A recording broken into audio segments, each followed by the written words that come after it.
What happens when a woman breaks the rules and creates new ones? In ancient Egypt, pharaohs were seen as gods. Men ruled without question.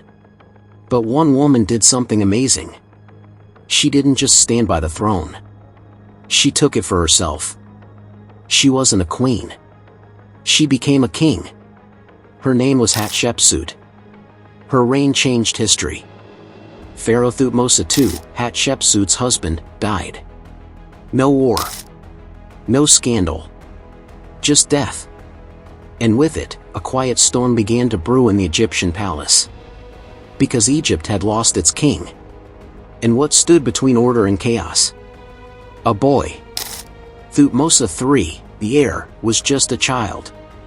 Not even old enough to wear the royal headdress, let alone rule one of the most powerful civilizations on earth. Egypt was vulnerable, teetering on the edge of uncertainty. And that's where Hatshepsut stepped in. She wasn't just some royal widow. She was the daughter of a king, Thutmose I.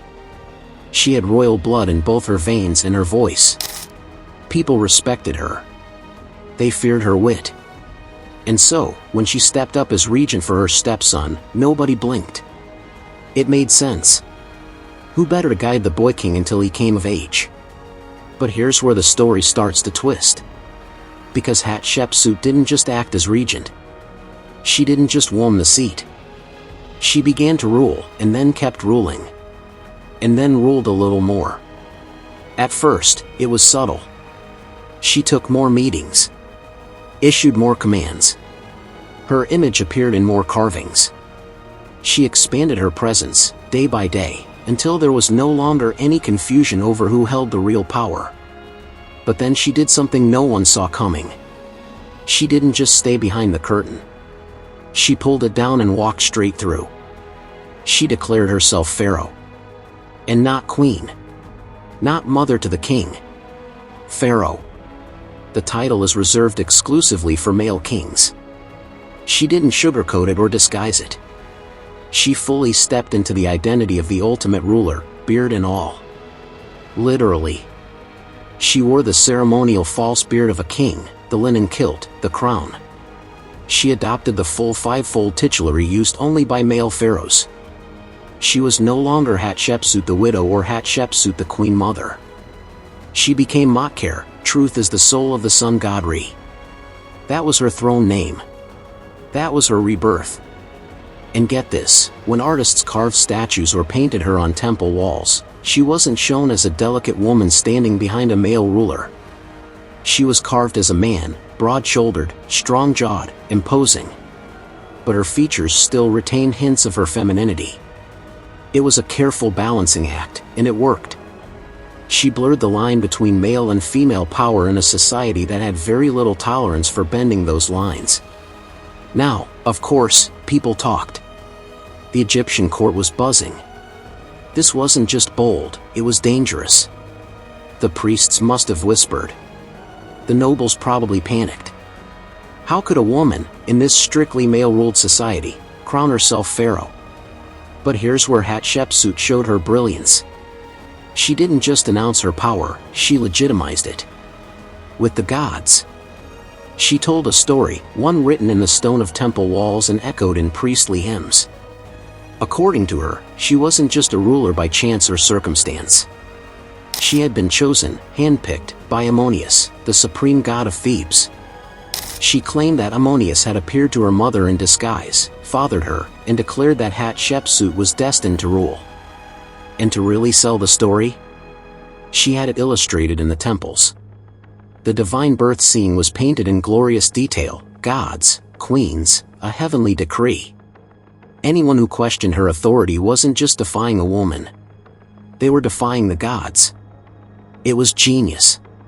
She didn't fight the system, she rewired it from the inside. And what about Thutmose III? Still there.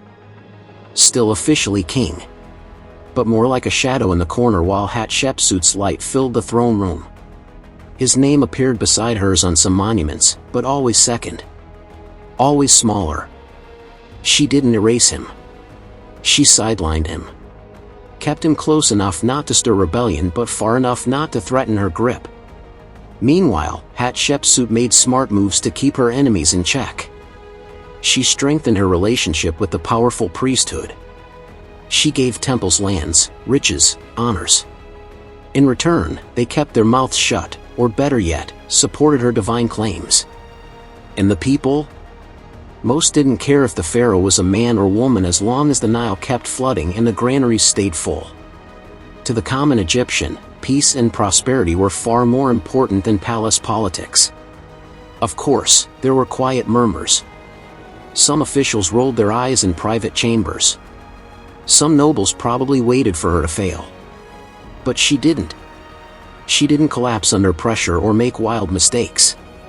She ruled smart. Strategically. She made herself indispensable. She didn't just walk into power. She tiptoed in, brick by brick, building a case that by the time she sat fully on the throne, the shock had worn off. People had already adjusted. She had turned the impossible into the inevitable. And that's the brilliance of it all. She didn't storm the palace or stage a coup. She played the long game. She earned respect, then demanded it. She operated in plain sight, with no need to hide or apologize. By the time the crown rested on her head, it wasn't a surprise. It was a formality. This wasn't just history's first great female ruler. This was a masterclass in power, silent, clever, and total. And so, a woman who was never meant to rule did something no one expected. She didn't just take the throne.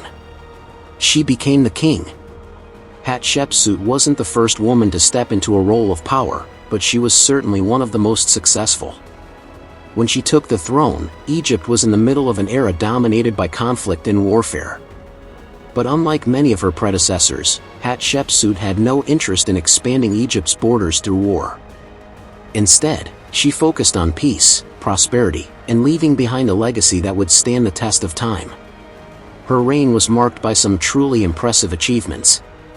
Perhaps the most famous of these was the massive building projects she oversaw.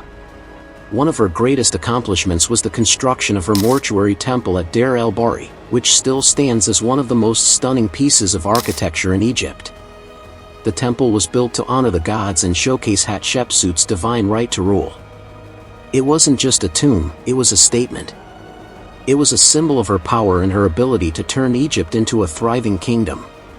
But the building projects didn't stop there. Hatshepsut also commissioned the construction of obelisks and other monumental structures across Egypt. These weren't just for decoration, they were designed to cement her status as a powerful pharaoh who could shape the future of the kingdom. Hatshepsut wasn't afraid to leave a mark on the world, and her buildings made sure her reign would be remembered long after her time. Another key moment in her reign was the famous trading expedition to Punt. While many pharaohs spent their time waging wars, Hatshepsut focused on creating alliances and strengthening Egypt's economy.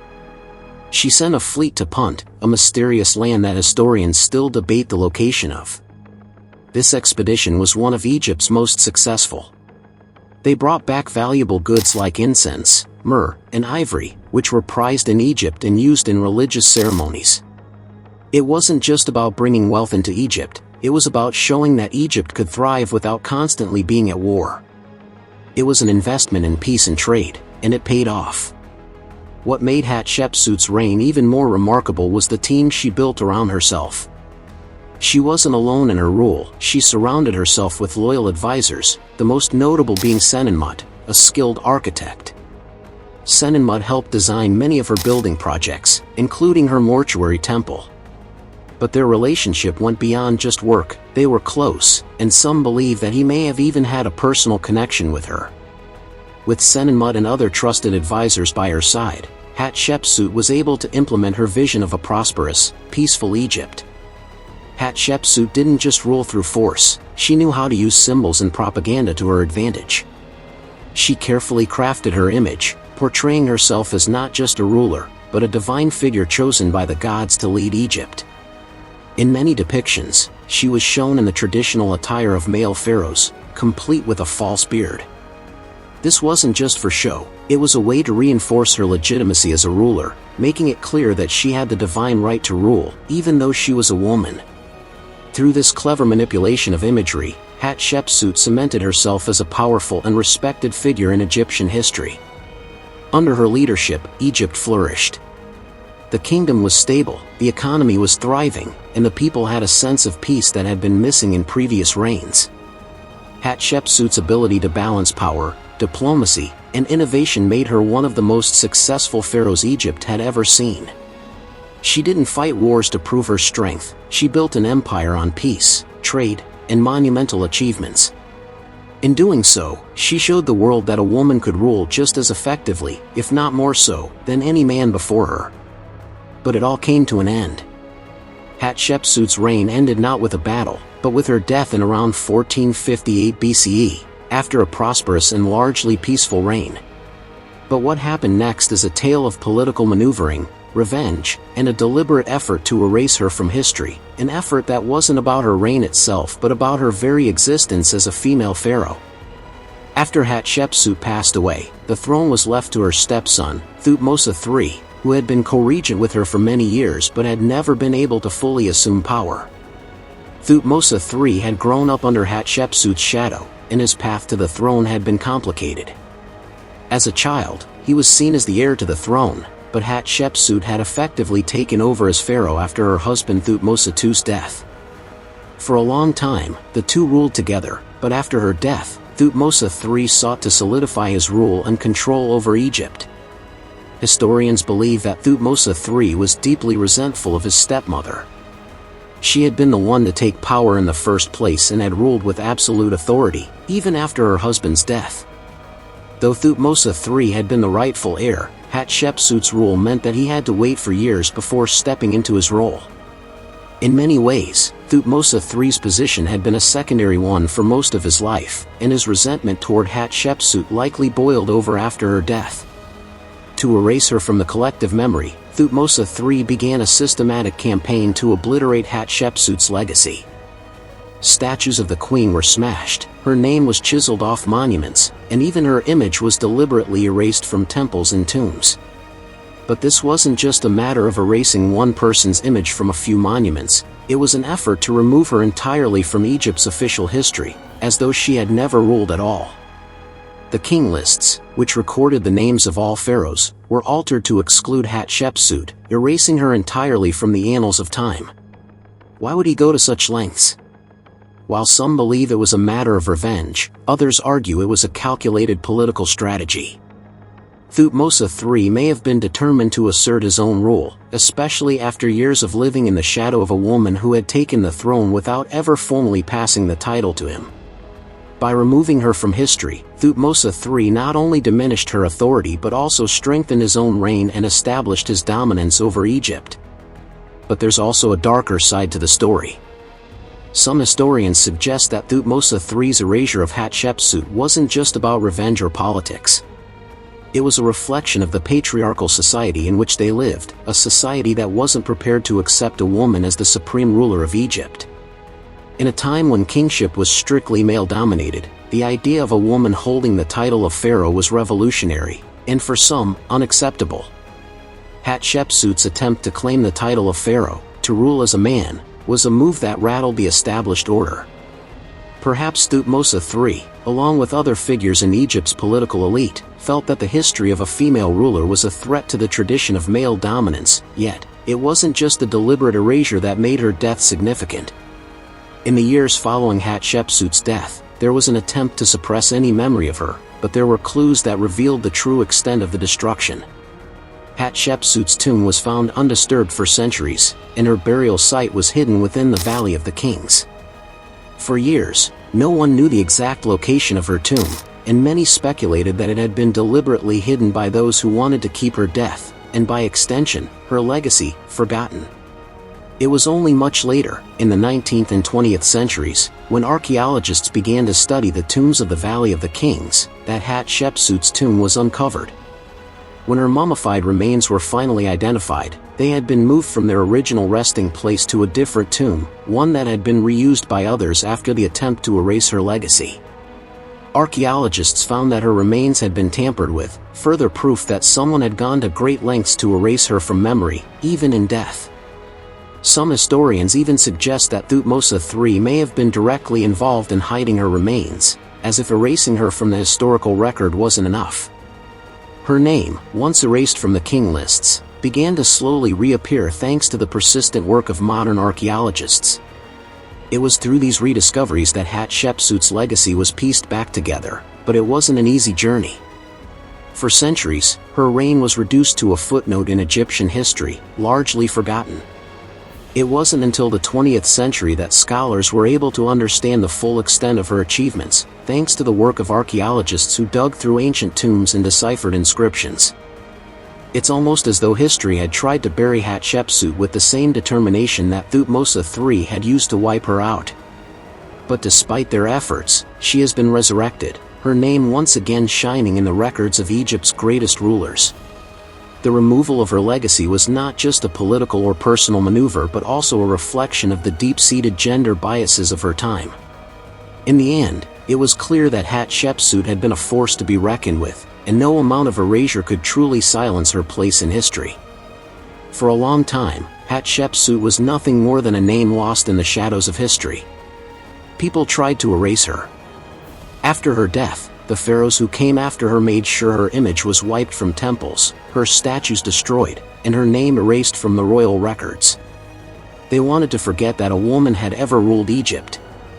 But history has a way of resurfacing the truth, no matter how hard you try to bury it. Today, historians view Hatshepsut in a completely different light. She's not just some footnote in Egyptian history, she's one of the most successful pharaohs Egypt ever had. In an era when most pharaohs were out fighting wars or struggling to hold on to power, Hatshepsut managed to maintain peace and prosperity. Her reign was marked by stability, something that was rare in a time when other rulers were constantly in conflict. Egypt flourished under her leadership. She wasn't just a figurehead. She was a master of politics, using propaganda and symbolism to solidify her rule. She didn't shy away from portraying herself as a divine ruler, even adopting male imagery to assert her power. Hatshepsut wasn't afraid to break the rules. She made sure people knew she was not just a queen, but the pharaoh of Egypt. And she ruled like one. Her grand building projects, especially the stunning mortuary temple at Deir el-Bahari, stand as proof of her vision and legacy. But it wasn't just about monuments. Hatshepsut understood the importance of trade and diplomacy. One of her most famous accomplishments was the expedition to Punt, which brought riches and exotic goods back to Egypt. This was a time when the world was far more connected than most people think, and Hatshepsut knew how to use Egypt's strategic position to expand its influence and wealth. Now, think about the impact of Hatshepsut's reign. She ruled in a time when women weren't expected to wield power, let alone rule a kingdom as vast as Egypt. She showed that leadership had nothing to do with gender, it was about vision, strength, and intelligence. In today's world, where women continue to fight for equality in leadership positions, Hatshepsut's story is a reminder that women have always had the power to lead. She wasn't just a queen who wore a crown, she was a pharaoh who made history. And what's even more incredible is how, after centuries of being erased, her name is finally being reclaimed. Today, her legacy is recognized not just as a footnote but as a testament to the strength of women in power. In a world where female rulers were rare, Hatshepsut shattered those barriers. As history reopens its eyes to the truth, Hatshepsut is finally getting the recognition she deserves. She was a trailblazer. A pharaoh who ruled effectively and with authority. And her story isn't just ancient history. It's a story of women in power, then and now. Hatshepsut's name, once buried beneath layers of time and political agendas, is being reclaimed. The sand couldn't keep the truth hidden forever. They tried to erase her. But Hatshepsut didn't just make history. She rewrote it. What do you think of this powerful woman? Kindly share your thoughts with us in the comments. And don't forget to like, share and subscribe. We'll see you in the next video.